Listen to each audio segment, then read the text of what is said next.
Jeff Fillion. Avec Jeff et sa gang. Radio X. Jeff, es-tu pris dans la tempête, Jerry, tu penses? Moi, j'étais pris dans la tempête. Ouais, moi aussi. À peu près quoi? Je roulais 70 km/h sur l'autoroute. Donc, très, c'est à moi, là. Ben oui, je sais bien, mais t'es pas là. C'est ma blonde, là, qui m'appelait. Voyons, c'est qui se passe? La tempête, ah ouais, donc, qu'est-ce qu'on fait? Ouf, j'ai eu une panne de courant. Il y a rien que j'ai pas eu, là. Là, t'as manqué ton live, là. Panne de courant. Pour vrai? Ben oui. Ben, regarde, on va s'en prendre. On va s'en reprendre. Bon, oui. On va s'en prendre. Il n'y a pas de stress. Il n'y a pas de stress. Non, c'est parce que tantôt, j'ai vraiment manqué de courant. Donc, j'ai perdu le Wi-Fi et tout. Les gens se demandent comment on est liés.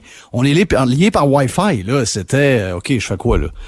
Là, je m'en allais me louer une chambre d'hôtel. Je m'en allais quelque part, là. Je me disais, what the fuck, ça me prend un plan B. Donc, j'étais un petit peu en panique. Mais anyway, il y a des choses pires que ça. On est en santé, oui, la vie est belle. Bon, la vie est belle. Parfait, OK. Bon, il n'y a pas de stress. Il faut rouler tranquillement, puis ça va bien aller.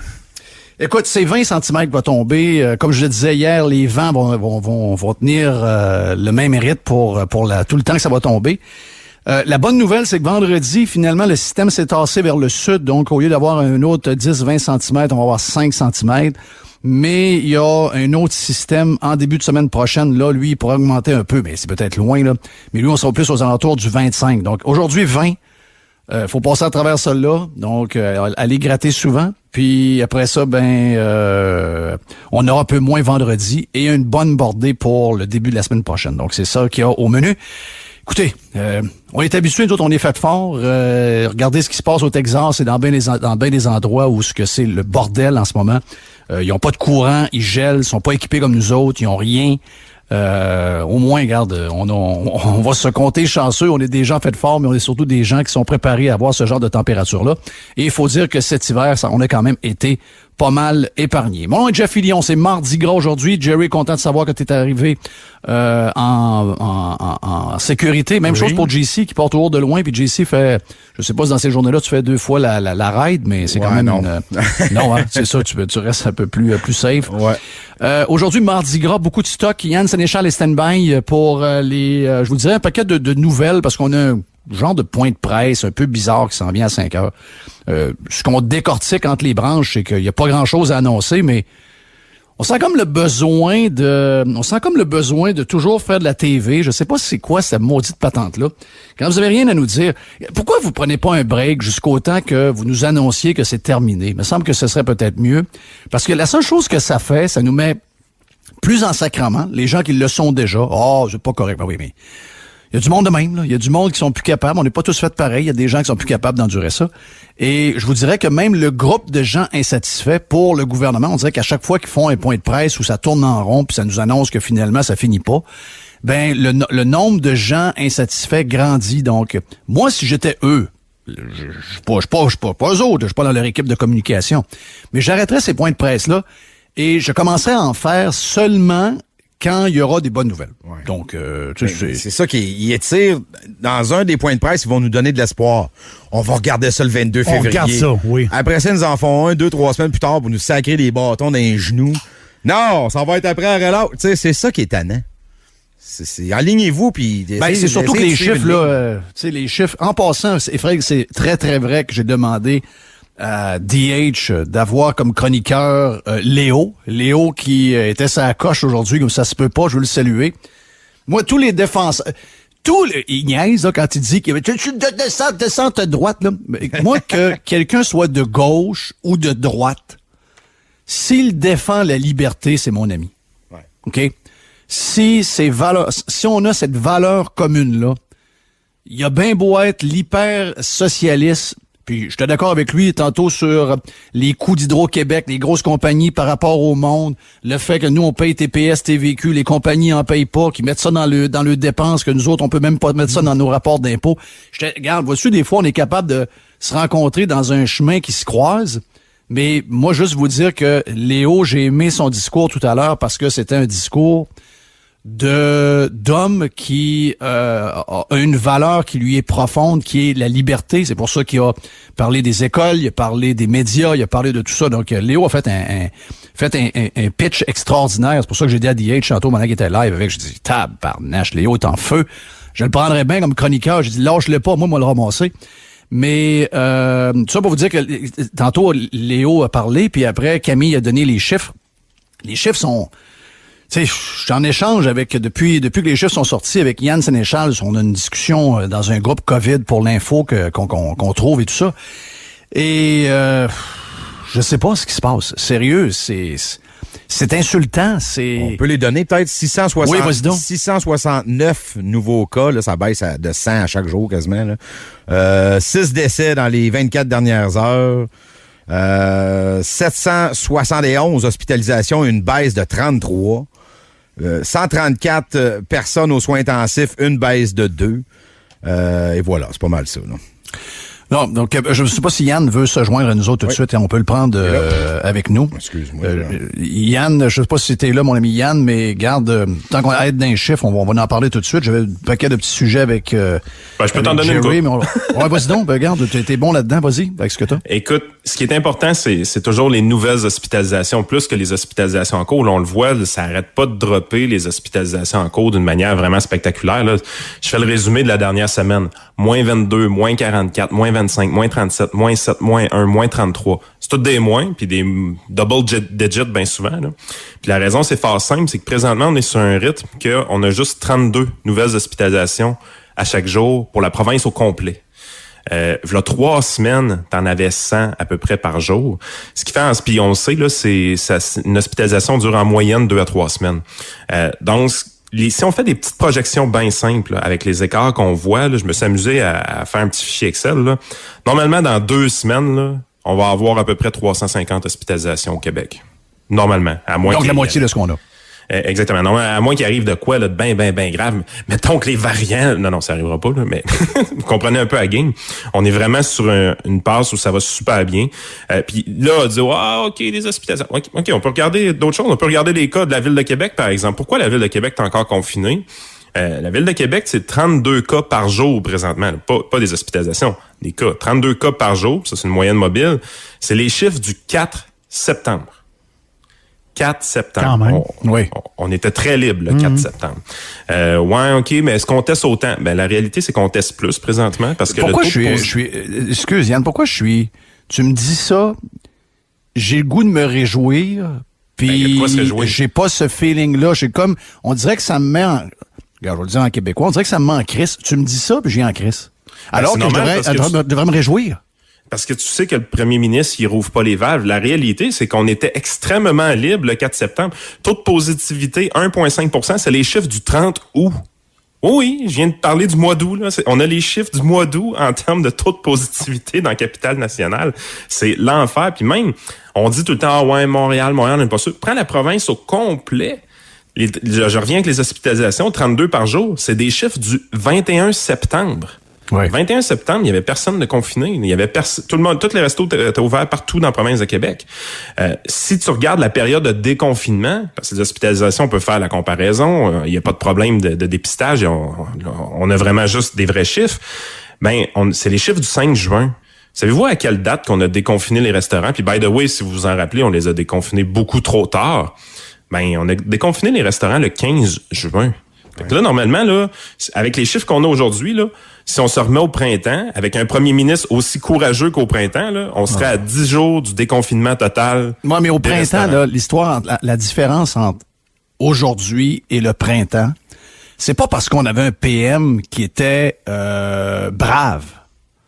C'est parce que les gens sortaient et s'étaient réglés dans la tête du monde parce qu'il faisait beau et ils avaient perdu le contrôle. Ils ont été forcés de le faire. Là, on est en pleine tempête de neige.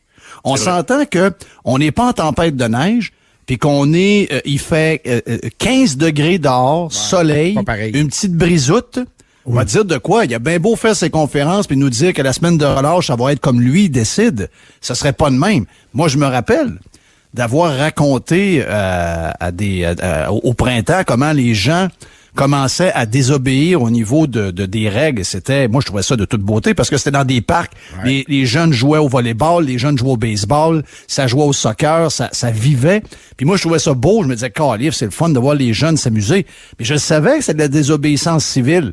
Et eux aussi, ils le voyaient, mais eux, ils voyaient qu'ils avaient perdu le contrôle. Donc, ils ont décidé à un moment donné de Ils ont décidé d'abandonner. Ils ont décidé de dire, ben écoute, on va leur donner du lousse parce que anyway, ils vont le prendre. Là, c'est juste une question de timing en fonction de la saison. On est en plein hiver. Ils peuvent nous garder encore en dedans. Je vais t'en donner d'autres chiffres que j'ai, moi. Je pense que c'est représentatif de ce qui se passe. On nous a trompé beaucoup là dans cette crise-là. On a joué avec nous autres pas mal. À un moment donné, c'était rendu qu'il fallait soutenir, alors qu'on le soutient avec 120 milliards par année, beaucoup d'efforts, beaucoup de sacrifices. On fait déjà notre travail pour le système de santé. Mais on nous a dit, ouais, le système de santé a vraiment besoin de vos sacrifices. Ouais. C'est parce qu'on en fait depuis toujours. Mais anyway, on l'a fait. Puis là, on nous disait, il n'y a pas d'employés, il n'y a pas de ci, ils ont la COVID, sont chez eux. Le CHU de Québec, il y a 14 000 employés au CHU de Québec. 14 000 employés. Vous avez bien entendu, 14 000. C'est immense. Hein? Incroyable. Il y a 1500 médecins au CHU de Québec. OK? C'est énorme. Donc, vous allez dire 14 000 avec le variant britannique de TVA puis de LCN, ça doit être l'enfer. Donc, il y a combien de gens qui ont la COVID qui travaillent au CHU de Québec? Donc, on se dit, vu qu'ils ont les deux mains dans la COVID, le variant, il est très, très, très dangereux. Il est très, comment est-ce qu'on dit ça, là? Il est contagieux. C'est l'invasion il est contagieux. Voilà, il est très contagieux. Ben là, tu te dis, les autres, ils ont les deux mains dans la COVID. Ça doit être, il doit y avoir encore 400-500 employés du CHU qui ont la COVID en ce moment. Ils sont 10 ce matin. Il n'y a plus de problème de personnel là, dans ce cas-là. Là. 10 employés sur 14 000 qui ont la COVID au CHU. Donc, il n'y a plus de problème. Tu sais, pour en revenir sur ton truc de saison, là, le couvre-feu, pense à ça. Tu sais, quand il fait noir à 9h20 le soir, là, essaye ça, un couvre-feu au mois de juin. Là. Fin juin. Impossible. Tu peux pas faire. Essaye ça pour le fun. Tu peux pas le faire. Impossible. Ça, c'est perte de contrôle assurée. Oublie ça. Oublie ça. Il n'y en a pas. Il n'y en a pas. Yann, tiens, on va jaser un peu. La mairesse de Saguenay. Ouais, la mairesse de Saguenay. Écoute, sérieusement, là, Saguenay, là... Moi, j'ai honte de mes origines. Là. C'est ma ville. Saguenay, c'est Kenogami, c'est Arvida, c'est Jonquière, c'est Port-Alfred, c'est Bagotville, c'est Labbé, c'est Chicoutimi, c'est Chicoutimi-Nord, c'est Côte-de-Réserve, puis c'est... il y a un autre que j'oublie. C'est une grande ville, là. Ben moi, ça fait partie de c'est mon coin. C'est là où j'ai, c'était une place de tough. Fallait être tough pour réussir dans ce coin-là, là. Et là, ben, c'est devenu une gang de, peut-être pas en tout cas, je sais pas si tout le monde est le même, mais les gens qui les représentent et qu'on voit dans les médias, la mairesse de Saguenay. Qu'est-ce qui arrive?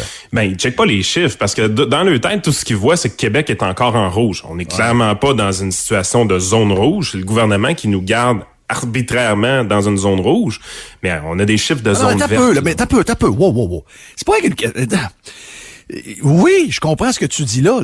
Mais peu importe, si mettons on est en rouge puis ils sont en orange. On s'entend que c'est pas une grosse différence tant que ça, là. Non.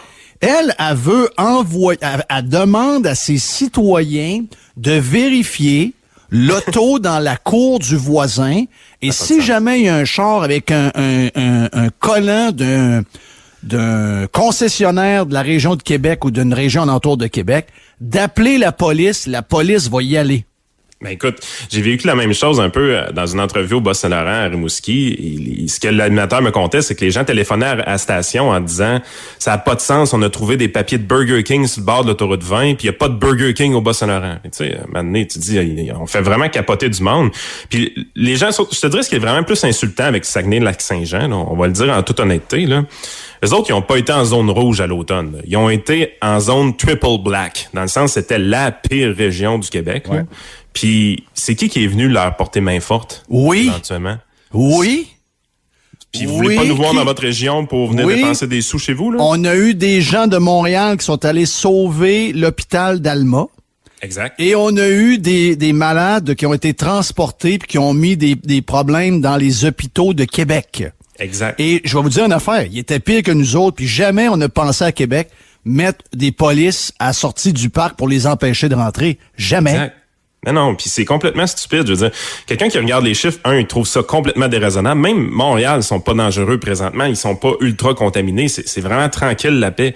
Puis, mais ça l'affaire, c'est que ça a réussi à faire dans ces régions-là, c'est que quand tu arrives à être dans une situation où tu n'as presque plus de cas, eux autres, ce qu'ils veulent, c'est qu'ils veulent recommencer à jouer au hockey parce qu'on leur coupe aussi des libertés. Fait qu'ils se disent, là, les gens en zone rouge, restez chez vous, nous autres, on veut jouer au hockey. Fait que là, ils ont comme un objectif à atteindre, un objectif qui est vraiment démesuré, qui n'a pas rapport, qui a été fixé par les santé publiques ou François Legault. En fait, tu sais, ce que tu disais, là, François Legault et la zizanie, mais ça, on est encore là-dedans. Je suis d'accord, parce que moi, je trouve ça triste qu'on soit rendu à se faire une chicane de clocher de même, alors que le responsable de... Tu sais, les gens ici sont en zone rouge, c'est normal qu'il y en a qui aient envie d'aller profiter de la zone orange. Ben oui. Alors qu'on devrait l'être, nous autres aussi. Tu sais, c'est bottom line. Là, on se ramène au gouvernement qui nous empêche de le faire. Puis je les comprends aussi, eux autres. Puis parce que là, moi, j'en ai entendu des discours de gens du Saguenay, puis là, ils paniquent. Là. On a juste un hôpital ici.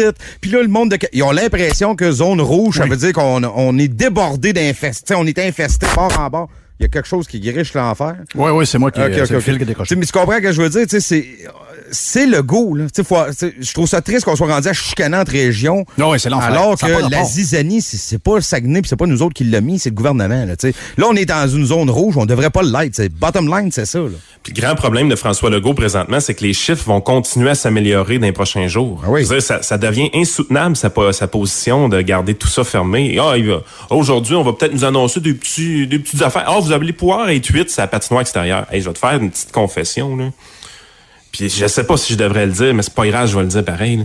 Je passe des fois le soir, puis je vois des gens sur les patinoires extérieures, là. Ils sont plus que 8. Oh. Ils sont beaucoup plus que 8. Hey! J'ai peur. T'as appelé la police? Ben, j'espère. T'es content? Ben oui, tu sais. L'autre affaire que je veux te jaser, parce que, bon, on a, je sais pas, si on est correct dans le temps? Oui, on est correct, parce qu'on a un mardi gras quand même assez intense, on va se le dire. Il y a du stock en masse. Est-ce que ben, regarde, je vais aller direct au but, c'est que il y a les complotistes qui voient derrière tout ça une affaire un peu fuckée, là, un peu compliquée. Moi, j'ai toujours ri de voir que des gens pensent qu'il y a une genre d'équipe au-dessus de tout, qui a un genre d'histoire, un plan mondial pour changer la patente. François Legault obéit à ses maîtres. Ouais, c'est ça, c'est un peu spécial. Par contre, notre ami Adrien Pouliot, dans un article que j'ai vu ce matin, a utilisé le terme grand reset, qui est utilisé maintenant par de plus en plus de gens, mais avec une autre vision que celui des complotistes, là. Mais c'est utilisé comme terme. On utilise ce mot-là pour différentes sauces, là. Mais le L'idée, forum, ça a été surtout de Trudeau, dans le fond, de profiter de ce renouveau économique-là, parce que c'est un peu ça, une reprise économique, là. C'est une reprise. Il y a un renouveau, de profiter de ça pour changer complètement notre économie, donc quitter un peu l'énergie fossile. C'est le point de Adrien. Adrien dit, la COVID actuellement, il n'y a plus rien de logique parce que derrière ça, pour plusieurs, c'est une occasion. Puis voyez pas ça sur la scène mondiale. Allez-y sur des enjeux locaux. On peut aller jusqu'au fédéral, là, mais restons chez nous proches. Là. C'est un bon moment, c'est une bonne période pour accentuer, accélérer la socialisation de notre économie, puis de notre gouvernement qui a toujours intérêt à être plus gros. Lui, il veut toujours être plus gros. Et là, c'est comme une occasion parfaite. Oui. Est-ce que tu achètes ça, toi?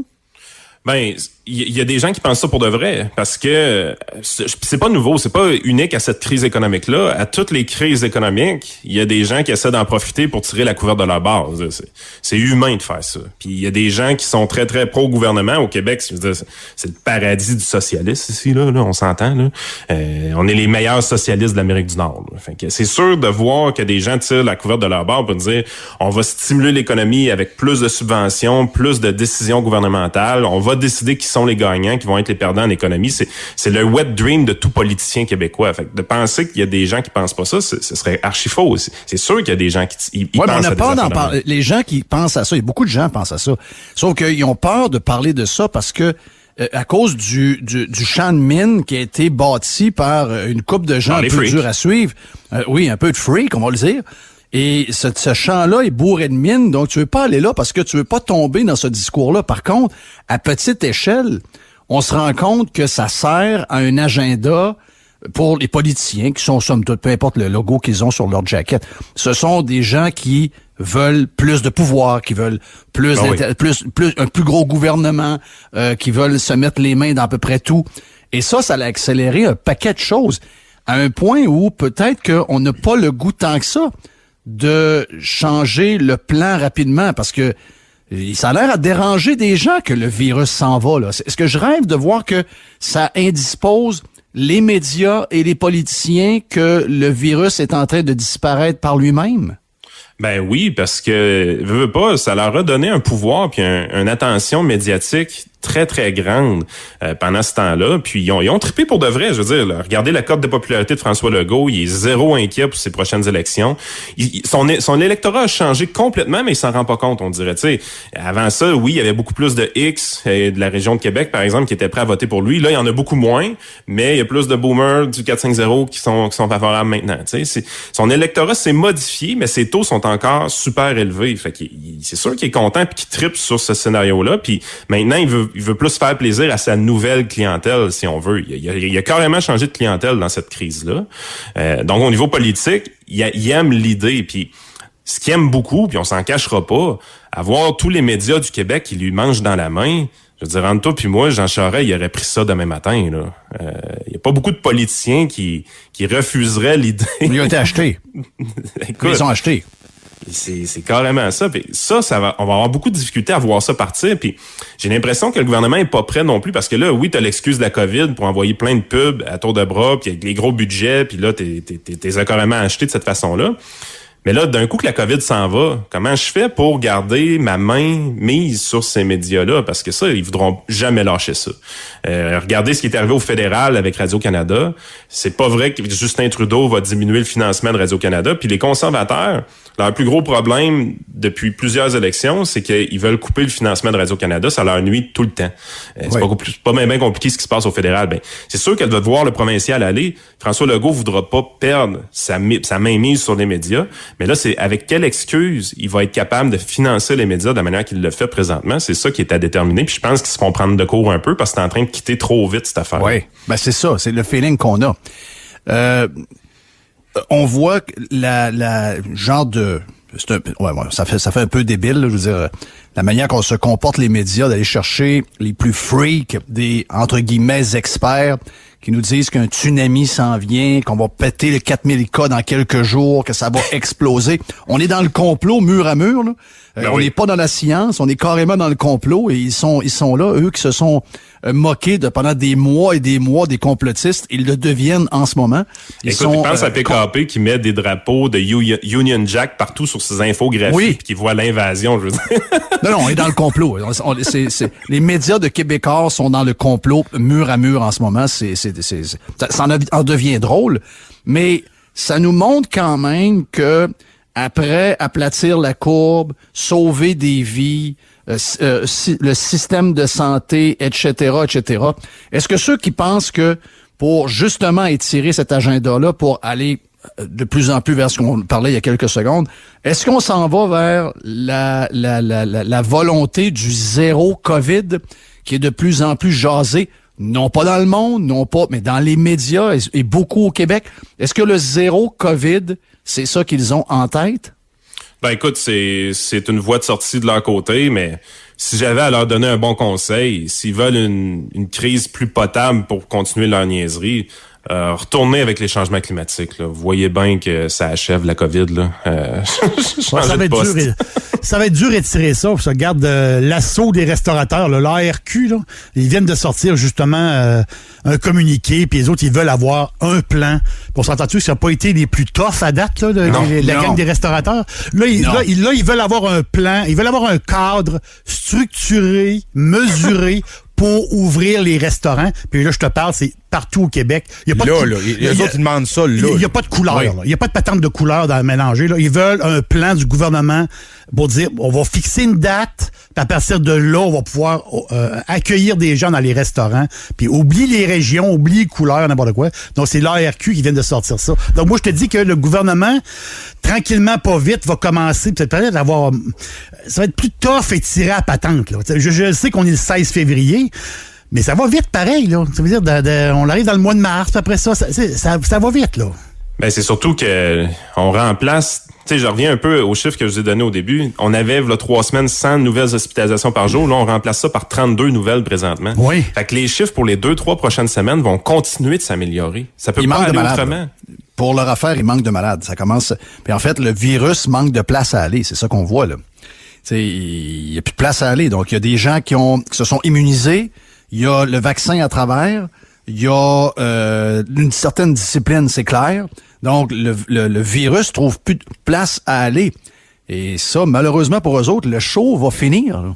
Ouais, puis moi, le show que j'aimerais qu'on parle un peu, là, c'est la petite madame, la première vaccinée du Québec, là. Ben, ça fait 70 jours. Ah oui? Elle n'a pas eu sa deuxième dose encore. Exact. Ouais. Regarde, je te montre les chiffres aux États-Unis en ce moment. 52 400 000 personnes à l'heure où on se parle là et 14 millions deuxième dose réglée. Puis c'est un scandale, là, nous autres, que ce soit comme ça. Là. 70 jours, la première madame du Québec. Pas de deuxième dose. C'est gênant un peu, hein? Très gênant. C'est de ça qu'on devrait jaser. On veut pas avoir de gens de skidoo chez nous. On veut du monde dans les hôtels qui arrive de voyage. C'est ça. C'est scandaleux. Puis, regarde, je vais faire comme les médias. Je vais jouer dans le complot. J'ai comme l'impression que les médias sont comme quasiment contents que le virus, que le vaccin arrive pas. Ben, parce que si c'était quelque chose qui tenait à cœur, ils seraient là-dessus à longueur de journée. C'est le seul sujet. Ils font semblant qu'il n'y a pas de scandale là. Ouais, puis tu sais, là c'est facile, on dit c'est Trudeau. Attends un peu, là, c'est pas juste Trudeau, là, c'est qu'à un moment donné, la deuxième dose, peu importe la quantité de vaccins qu'on t'envoie, là, tu dois faire ta gestion d'inventaire, puis si t'arrives, tu commences à être late un peu, t'arrêtes de vacciner des nouvelles personnes, puis tu redonnes les deuxièmes doses tout de suite. Là. Ben oui. Thank you, man. C'est toujours le fun de jaser, mon ami Yann. On se repogne demain à peu près à la même heure. On a beaucoup de choses aujourd'hui. Regarde, c'est mardi gras, il va y avoir du stock pas à peu près au cours des prochaines minutes. Régent Tremblay et stand-by.